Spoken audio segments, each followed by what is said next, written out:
నేను ఒకటే మాట మీ అందరికి విజ్ఞప్తి చేసేది, ఇట్లా ఒకసారి కాదు, మీరు సోషల్ మీడియాలో మీరు గట్టిగుంటే రోజుకు 10 సార్లు దొరుకుతారు, వాళ్ళు రోజుకు 10 సార్లు దొరుకుతారు. నిన్న కోమటిరెడ్డి వెంకటరెడ్డి గారు మాట్లాడింది, మీరు చూసే ఉంటారు. రైతు బంధు పడలేదు అని ఎవడన్నంటే చెప్పు తీసి కొడతా అంటుంది. రైతు బంధు పడలేదు అని ఎవరన్నంటే చెప్పు తీసి కొడతా.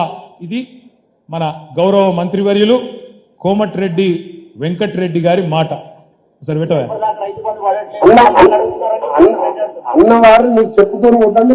ఇవాళ రైతు బంధు ఎత్తలేడు రేవంత్ రెడ్డి.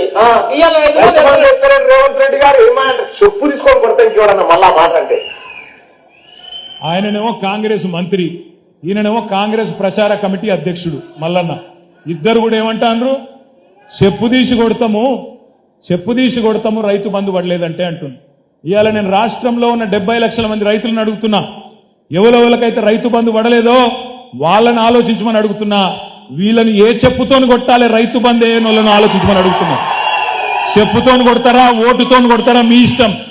చెప్పుతోని కొడతారా, ఓటుతోని కొడతారా, ఈ ప్రభుత్వాన్ని మీ ఇష్టం.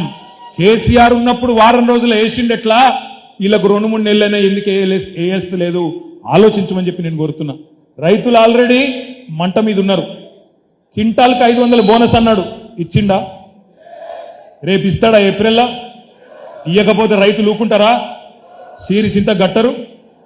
500 బోనస్ క్వింటాల్కు, మర్చిపోవద్దు తమ్ముళ్ళు, 500 బోనస్ ఇచ్చి తీరాలి. ఇయ్యకపోతే వాళ్ళ తరపున మనమే గర్జించాలి, మనమే యాద్ చేయాలి.